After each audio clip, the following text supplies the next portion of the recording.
Coming up, a new camera with interchangeable lenses, a little phone, a big phone, a watch that tells time, and more. And we're going to go camping with Padre. It's all next. Time to watch before you buy.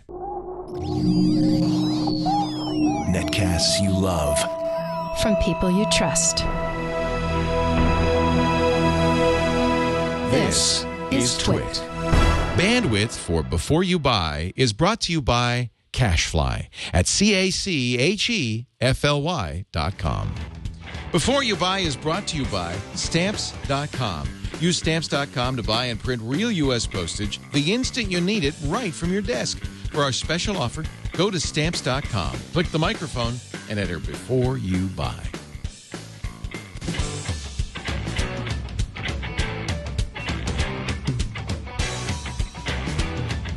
A ding, ding, ding, ding, wing, wing, wing, wing, woo. Bah, woo.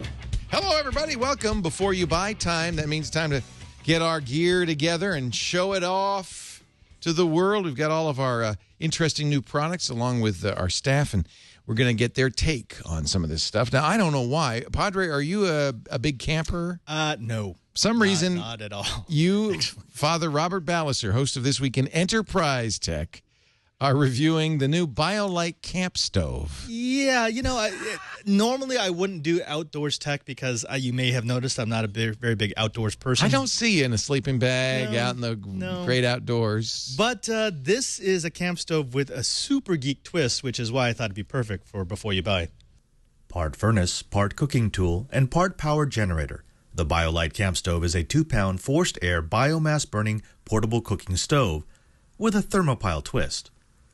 Wrapped in its own carrying case, the stove is comprised of two pieces, the combustion chamber and the power unit, the latter of which fits snugly into the former for easy packing.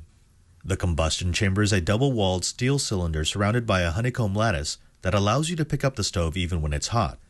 It has 3 fold-up legs at the bottom of the unit to give the stove stability while in use.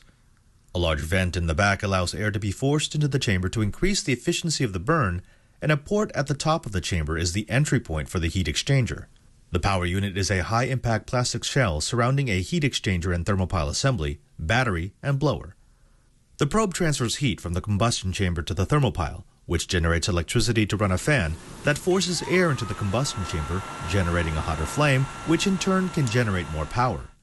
The front of the power unit has a single button to turn the fan on and off, and a silicone-covered USB port that can give the internal battery an initial charge, and, well, that's the twist.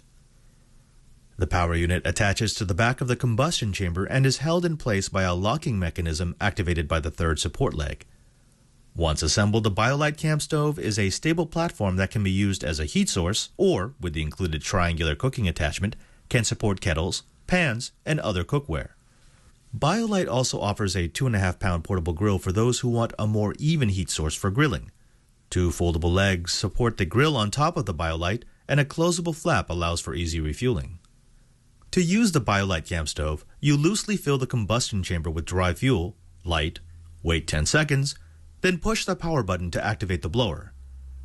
The blower forces more air into the combustion chamber, which allows for a more complete, almost smokeless burn and a hotter flame.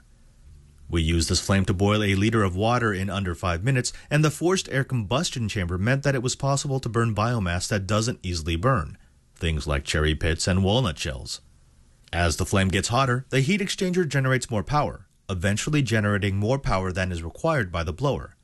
Once this point is reached, the status light at the front of the unit turns green, which means it's now ready to provide that excess power to attached USB devices. To be sure, the excess power isn't a lot. It's rated for a max of 2 watts of 5-volt power. In 15 minutes of burning, I added perhaps 5% of charge to my phone, but it definitely provided USB-compatible charging. A more suitable setup would be to charge a small USB battery that could then be used to power your USB devices.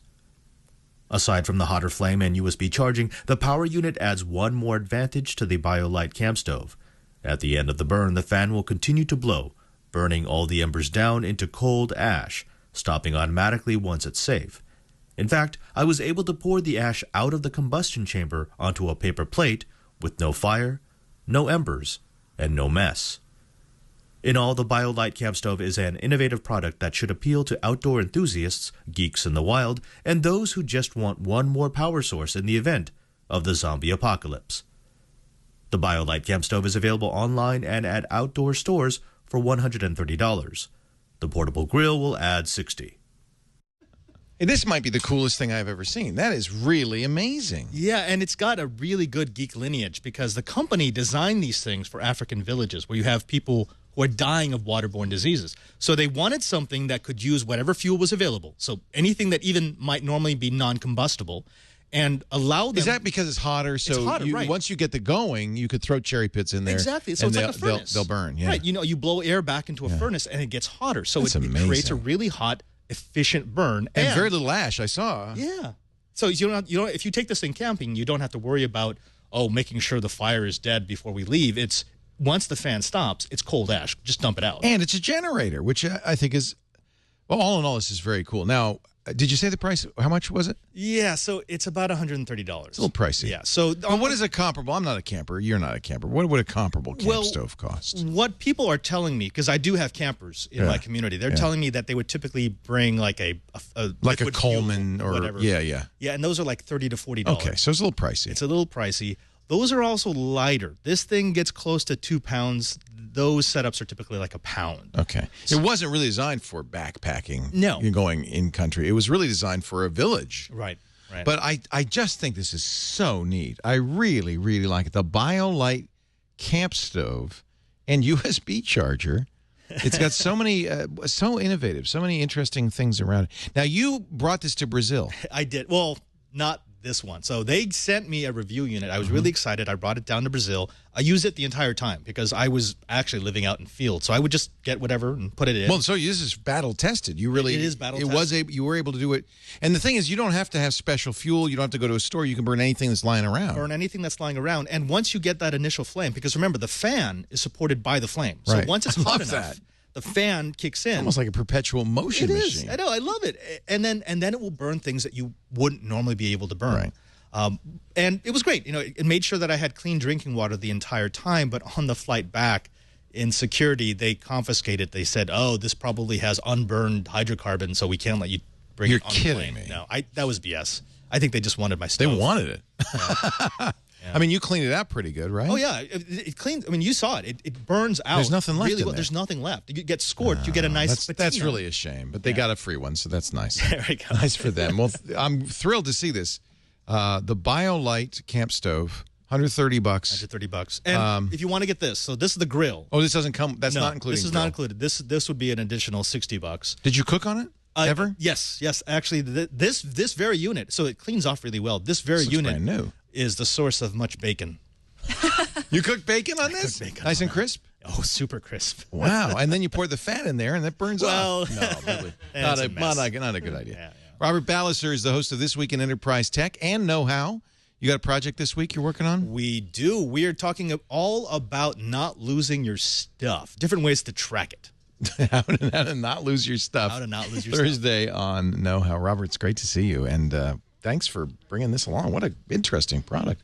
Shannon Morse is here, our producer, Snubs. Hi. Shannon. Host of ThreatWire on the Tech Feed, youtube.com/Tech Feed. And you have a phone from Sprint, the LG Optimus F3. What's unique about this? Yeah, my first thoughts on this was, it's on Sprint. Yay. Well, here Sprint in this neighborhood is not great. It's not, and it was actually pretty good in my area where I live down in the Bay Area. Right. And it kind of looks like a little candy bar. It's pretty. It's small. It doesn't weigh much, which is definitely a plus for this guy. It's only 4 ounces, and it's decently thin. It's only 0.4 inches, and then it's about 4 inches tall, or 4.5 inches tall. So it's a very, very small phone. And this one does run 4.1.2 Jelly Bean. Little bit on the older side, but which is strange because this was a fairly new product as well. Now, the resolution on the screen is also a little bit on the small side too. It's only 800 by 480 for the resolution, And it's a 4-inch IPS LCD screen. So it does have good viewing angles whenever I turn it to the side, as you can see on the camera. So this is iPhone 5 size. Yeah, it's definitely Or iPhone 4 comparable. I size. have an iPhone 5 here. Yeah. It's a little bit smaller. So it's very close to the iPhone 4. 4, yeah. Yeah, it's definitely pretty close. It does get rather bright. I was very happy about that on the screen. One thing that concerned me about this, though, was the call quality. I made a couple of calls during meetings on Monday morning and, hour-long calls. And although the service was fine in my area, it was very, very hard to hear people. And I think that had an issue with, just how loud you can make the thing, because it was very quiet. And at times when I would talk, other people, they would just fall out. And I couldn't hear anything that they were saying if we talked over each other. So that's definitely a problem that I've run into with some phones, not every phone in the world. Couple of things about the specs, though. It does have a 1.2 gigahertz dual-core Qualcomm Snapdragon processor, so it does lag a little bit. It's a little bit slower. 1 gig of RAM, 4 gigs of ROM. You only have about 1.2 gigs of space actually on here for apps and files and whatnot. But on the back, and this is really hard to actually take out. You can take out the There we go. battery. That's Okay. nice. I like that. So you have a battery back here. It's a 2460 mAh battery. That's pretty big for that size phone. It's not bad. If you are running a video for like a really long time, you can get about 6 hours out of this. If you're just using it like an average user, you can get a full day with no problems. And then just, charge it overnight and you're fine. It does have a micro SD card slot too, so you can add additional storage on here, up to 32 gigs. So the internal space of only 1.24 gigs, not a big issue if you're adding an extra micro SD card. Now, if I put this back together, it's still a tiny phone. Power key, or the volume keys, are over here. Power key is on the other side. Power button, and then your little charging port is down there. So nothing really extra with this phone. It's very average to me. As far as using it on a day-to-day use, I definitely liked my iPhone more and my Nexus 4.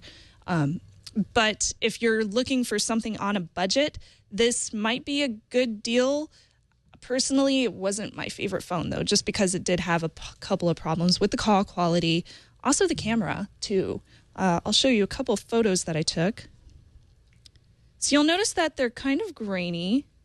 Didn't look that great. And that's with a pretty decent lighting. That's in an office space. Jeff always looks grainy. There's nothing you can do about This that. is the front camera. That's so the there is a selfie. front camera right The selfie here. cam. Yeah, this is Yeah. the selfie cam. Selfie cam is extremely bad. It's only- terrible. Yeah. And this back camera It almost is looks 5 like you're sticking your megapixels. tongue out there. Almost. Yeah, I don't know what's up with that. It's so weird. Even the coloring is off. It's terrible. Now, they did have this funny thing in here called Beautify. Well, there's nothing you do with Brian. I think that's his.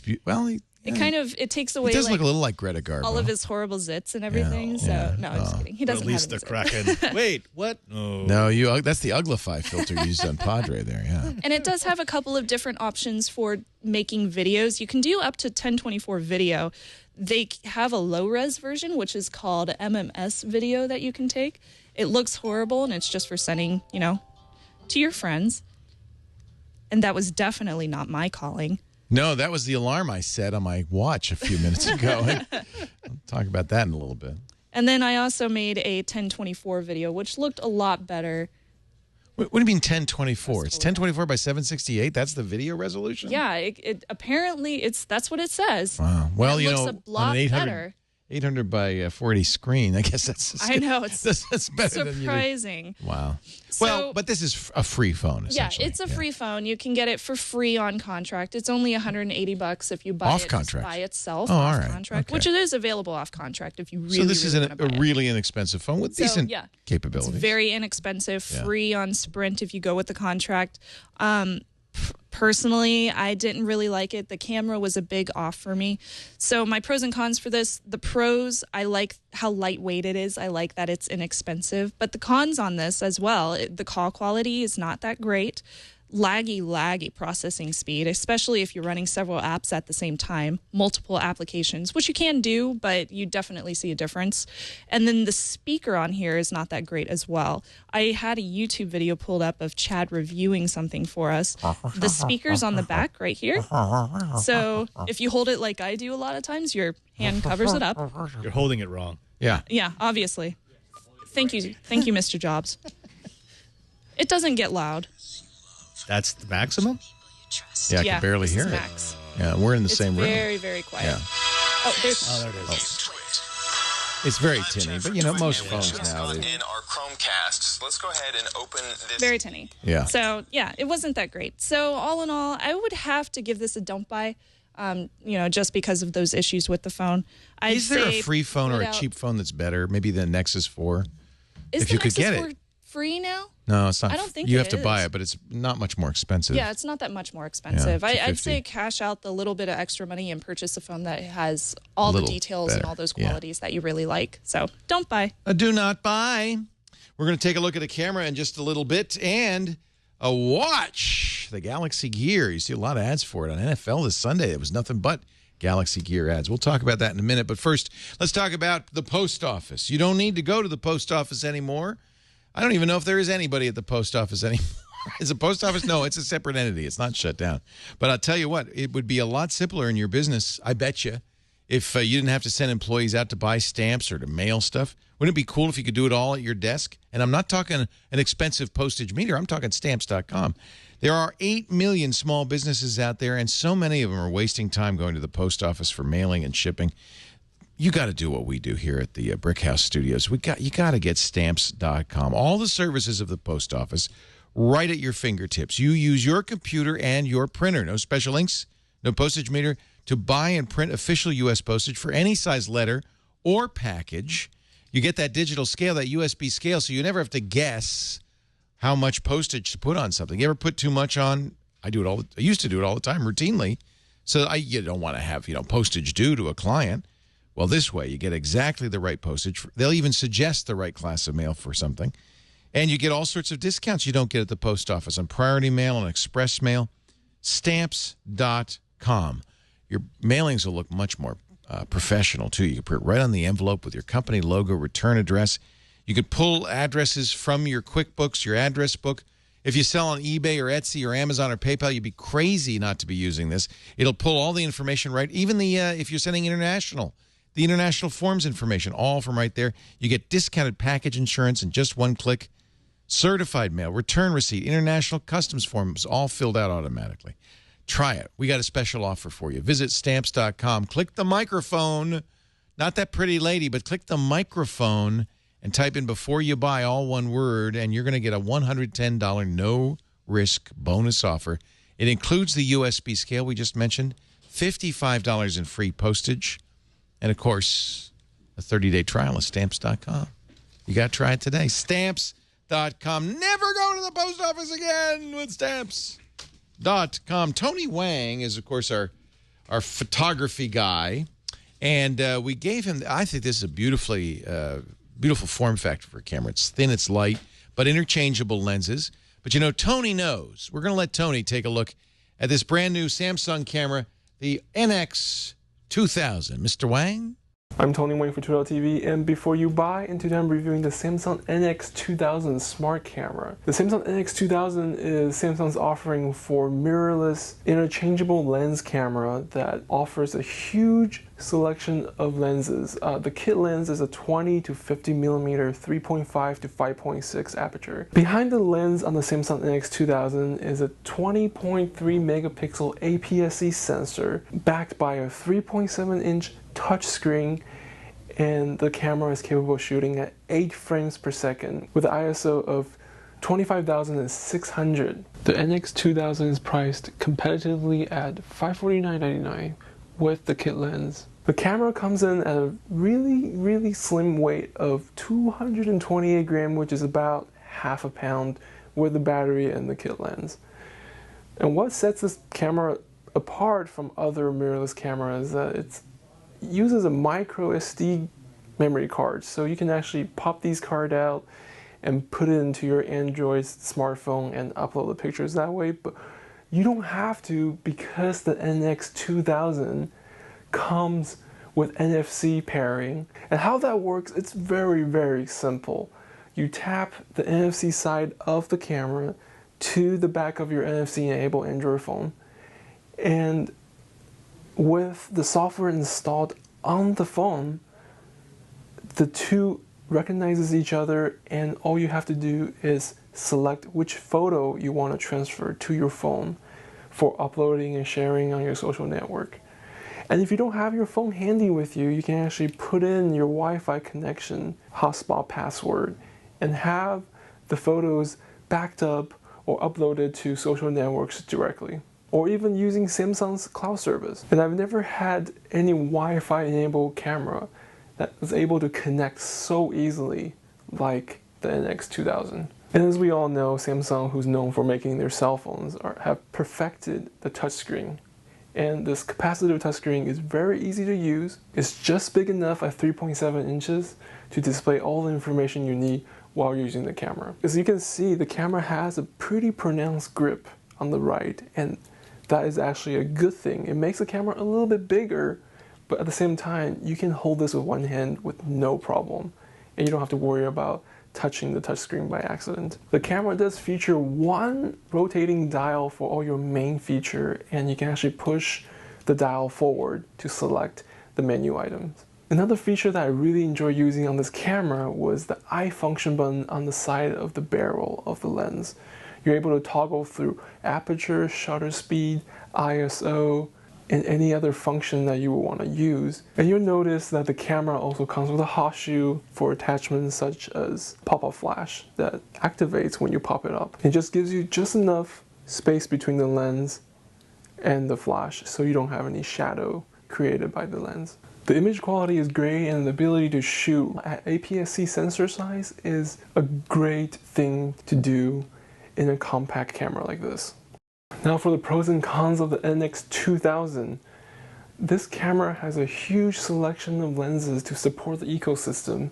You got pancakes, you got primes, fast primes, you got super zooms, telephotos. It's an existing ecosystem that anybody who's getting into mirrorless photography can just jump into and will have no problem with lens selection. Charging over micro USB is one of the greatest things has ever happened to me in photography, and I don't know if I can go back use my EOS M, which I gotta pop the battery out and then put it in the charger and then plug it in the wall, when I can just take this camera with my portable battery pack on my mobile phone and plug it in and charge it. A frames per second is another pro that is awesome for shooting cats. If you have a cat, you need to shoot cats, 8 frames per second. The only con I have of the NX2000 is the placement of the autofocus assist light. It is very close to your index finger on the grip when you're holding the camera, so sometimes it gets blocked by your finger. So buy, try, or don't buy for the Samsung NX2000 smart camera system. It is definitely a buy from me. If you're looking for a mirrorless camera that's easy to carry, versatile, has all the lenses that you ever need, and it's easy to use, and you can charge the camera while you're on the go, and you don't have to, if you're traveling, you don't have to go back to your hotel and plug it into the wall and pray that it doesn't short the fuse in the hotel. This is the camera for you. I'm Tony for Twitter.tv and Before You Buy, and this is the NX2000 by Samsung. Really, dude? Cat pictures? Really? Meow. Yeah. Thank you, Tony Wang, editor-in-chief here at the Twit Network. So as probably a lot of you know, when the Galaxy Note came out, Tony introduced me to it. It was the first phablet I ever played with, a telephone that was a huge monster screen. Then the Note 2 came out. And in both cases, I was a big fan and used them as my day-to-day phone. And I've been very interested, as I'm sure many of you have. I could barely get that in the shot with the Galaxy Note 3. Well, it's here, and it is a monster in everywhere. Wait, except one. It's a little bit smaller, thinner, and narrower, even lighter than the Galaxy Note 2. But it packs a bigger screen, 5.7 inches, and really improves on the one thing I didn't like about the Galaxy Note 1 and 2. It is a 1080p display. We got a full HD display finally on this, and you can see it is a gorgeous display. Quad-core processor running at some insane 2.3 gigahertz or more. I can't even remember. It's big. It's fast. It's got 3 gigs of RAM, 32 gigs of internal storage. Of course, you could put a micro SD card in as well. But, you know, one of the monsters on here, you peel off the back, is the battery. This is a 3,200 milliamp hour battery. I was able to go a day and a half and still be 75% charge on this phone. That's one of the real benefits of having a phone that's this big. You can have an equally large battery. The camera in the front is 2 megapixels. That's nice. The 13 megapixel real-facing camera is very much like the Galaxy S4. In fact, in many ways, this is just a Galaxy S4 on steroids with a big display. One thing that's kind of cool, it does have Android 4.3 on it, so it is very up-to-date. But a negative, it's still got the weird TouchWiz. It just little things like having the apps drawer on the right-hand side or having 15 pages, it feels like, of settings. I mean, you could just go on and on looking at the settings. I guess for some people that's a good thing. For me, it just means I can't figure out where these things are. It is not a Google Experience phone by any means. It is a Samsung TouchWiz phone. Having said that, I just love the specs on the Galaxy Note 3.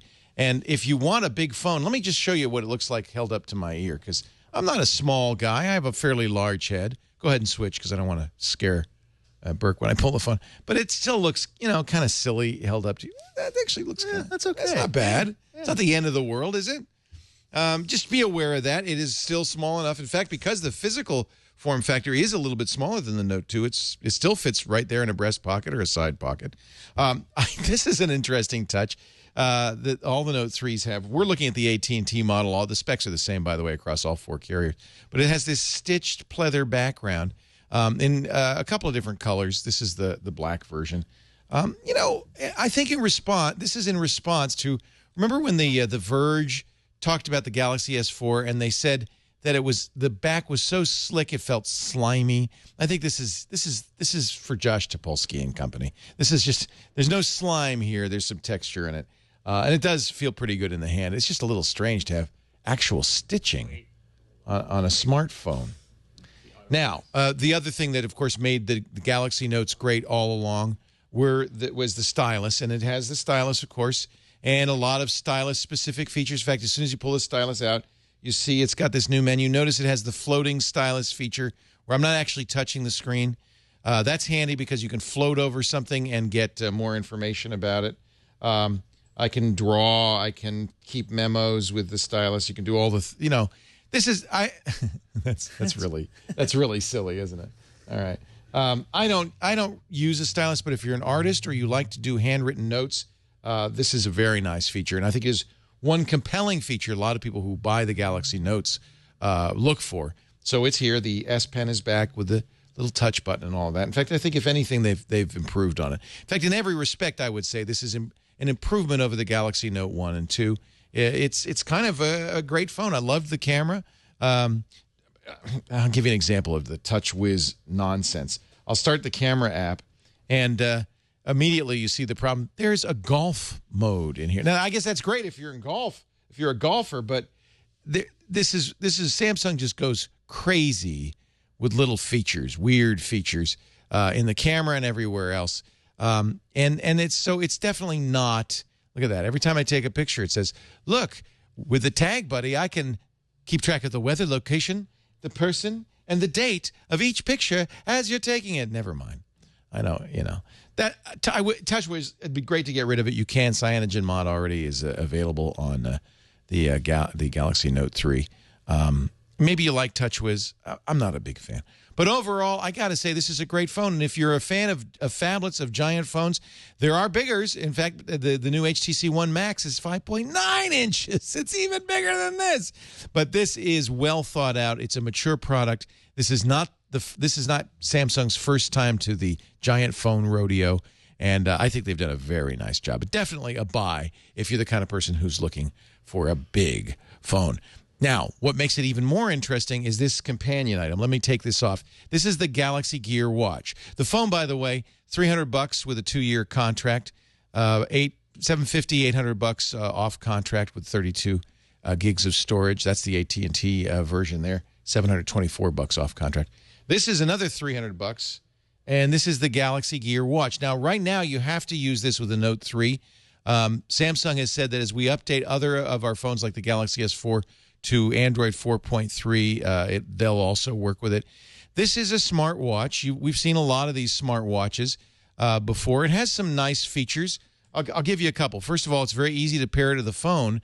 It comes with this cradle. This is how you charge the Galaxy Gear Watch, and you get about a day on the charge. Charges very quickly in just an hour or so. See, it sits right in the cradle. Cradle snaps shut, and the cradle has a USB port on it to plug it into the wall. But the cradle also has another thing. It has an NFC chip in it. So when you want to pair your Note 3 to your Galaxy Gear Watch, you just tap it on here. The Note 3 now will download an application for the Galaxy Gear Watch, and you can use that application to configure the watch. Let me see if I can find it here. Here it is, the Gear Manager, it's called, to configure the watch, add apps, update the watch, and so forth. You see I connected to my Galaxy Gear here, and I can do these on the watch or on the phone. I can change the clock face on the watch, kind of like the Pebble watch. I can add additional apps. It comes with S-Voice, so I can literally talk to the watch. Here, I'll show you. Let's just set an alarm. What do you say? I'll tap the watch button twice. There's a button right here. Set alarm for 5 p.m. Now, it's going to use the phone, so it has to be Bluetooth paired to the phone to set that alarm.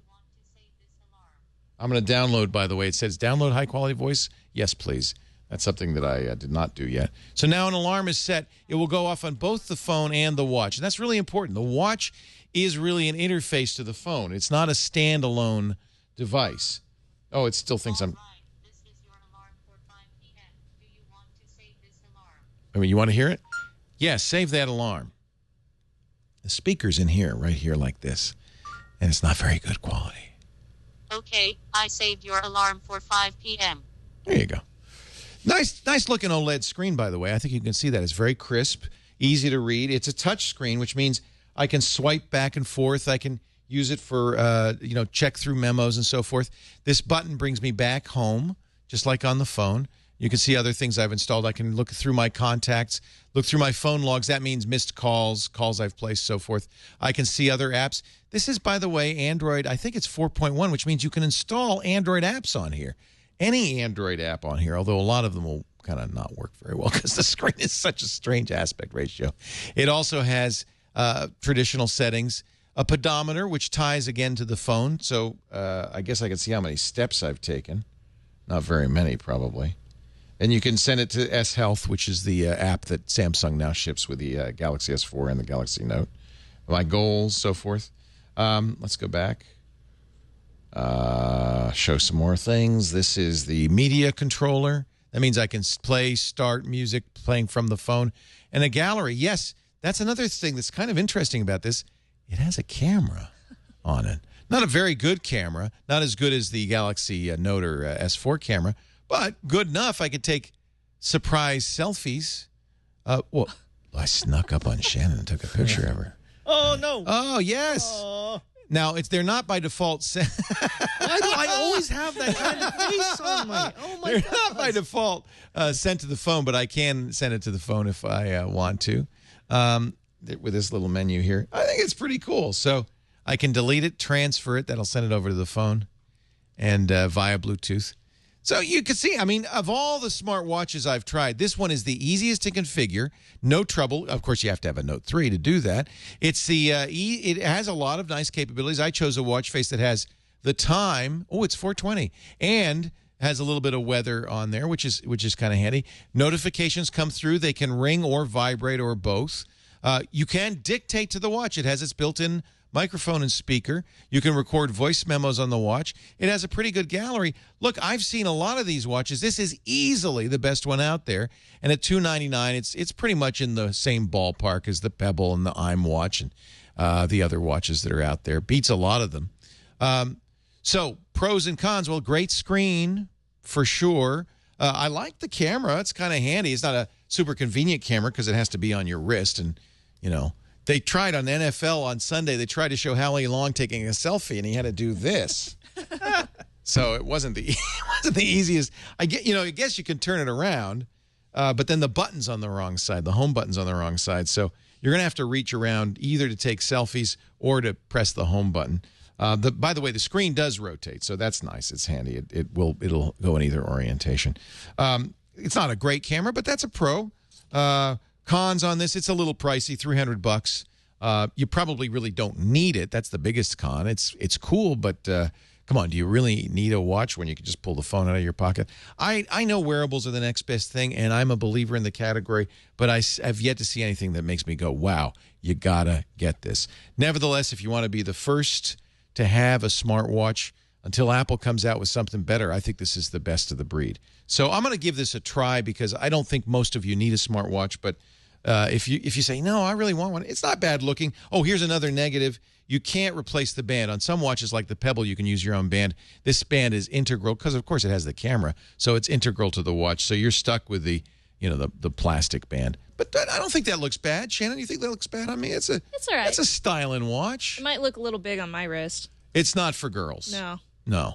I don't think so. But I don't think it's a. It looks better than a lot of these, frankly. More capable than most. I'm going to give it a try. I think it's pretty darn good. I'm a definite buy for the Galaxy Note 3. Samsung, they're making a variety of different products for a variety of different people. And if you're one of the people that wants a watch or a giant phone, maybe these are for you. That's it for this edition of Before You Buy. Thank you, Shannon Morse. Thank you, Padre, Tony Wang. Thank you, Brian Burnett, our producer. And thank you for watching. If you have a suggestion for something you'd like to see reviewed, byb@twit.tv is our email address. You can see each and every one of these reviews in snippet form on YouTube, so you can share it with friends, youtube.com/beforeyoubuy, or get the entire show. We've got it on-demand audio and video at twit.tv/BYB on our YouTube channel and wherever podcasts are aggregated. In fact, subscribe. That way you'll get each and every episode. Thanks for joining us. We'll see you next time. Remember, you got to watch before you buy. Take care.